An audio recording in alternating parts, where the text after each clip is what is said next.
মোবাইলে অনেক ডেটা জমে গেছিলো, ওই জন্য সকাল সকাল উঠে ডেটাগুলো আমি ট্রান্সফার করে নিয়েছি আমার হার্ড ড্রাইভে। আর এটা কমপ্লিট করে আমাদের যে পুরনো ঘেরি আছে সেখানে যাবো, আজকে একটু মাছ ধরবো। আর তার মধ্যে আজকে অফিস ছুটিও আছে, সেই জন্য যাচ্ছি। তো ডেটাগুলো ট্রান্সফার করে নিই ফটাফট।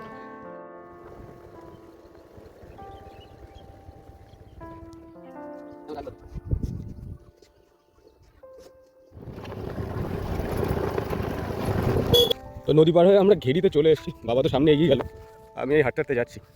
আর একজন লোক আসছে, একজনকে ডাকা হয়েছে। কেননা জাল ফেলতে আমি তেমন পারি না, বাবা পারে, কিন্তু বাবার হাতে একটু ব্যথা রয়েছে, ওই জন্য আরেকজনকে ডাকা হয়েছে।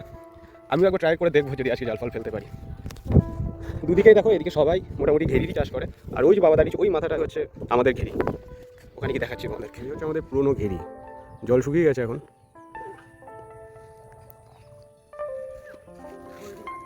ওই বাবা জাল নিয়ে দাঁড়িয়েছে, মাছ ধরবে তাই।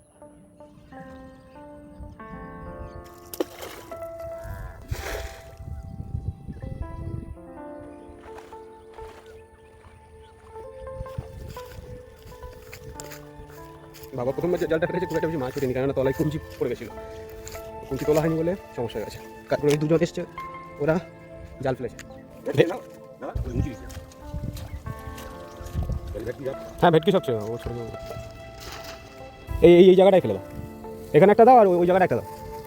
এই জায়গায় ডিপ, এই জায়গাটায় ডিপ আছে মানে কিচ্ছু না। আগামীকাল শনিবার, তো বাড়ি নিরামিষ, ওই জন্য বেশি মাছ নিলাম না, অল্প মাছ নিয়েছি। তবুও সেই মাছ ধরতে ধরতে অনেক বেশি মাছ ধরা হয়ে গেছে। এই রুই মাছ, মরপিয়া আর ভেটকি তিনটে আছে। ট্যাংরা, এটা হচ্ছে কাসকেল মাছ, ছোটো এগুলো চারা ভেটকি।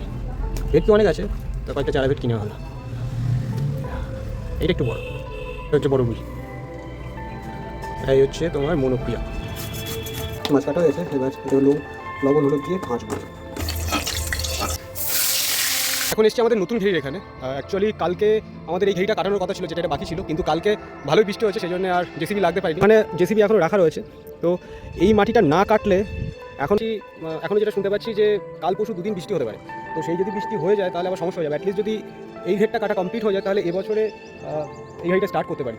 এখন দেখা যাক কী হয়, কারণ আজকেও ওয়েদার খুব একটা ভালো না, একটু আগে হালকা বৃষ্টি হয়েছে। আজকেও বৃষ্টি হওয়ার সম্ভাবনা রয়েছে, কালকেও হয়, পরশু দিন হবে। তো আজকাল পরশুর মধ্যে সম্ভবত আর জেসিবি লাগতে পারবে না। তবে তারপরে যদি একটু শুকনো থাকে ওয়েদার, মানে যদি বৃষ্টি না হয়, তাহলে এটা কাটিয়ে নিতে হবে যেকোনোভাবে। এটা কাটাতে বেশিক্ষণ টাইম লাগবে না, একদিন যদি কাটানো হয় এই টোটাল মাটিটা উঠে যাবে, তাহলে এই ঘেরিটা কমপ্লিট হয়ে যাবে।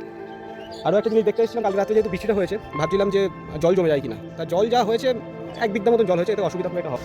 ঝড় উঠে গেছে, আবার মেঘ করেছে, দেখো চারিদিক পুরো অন্ধকার হয়ে গেছে।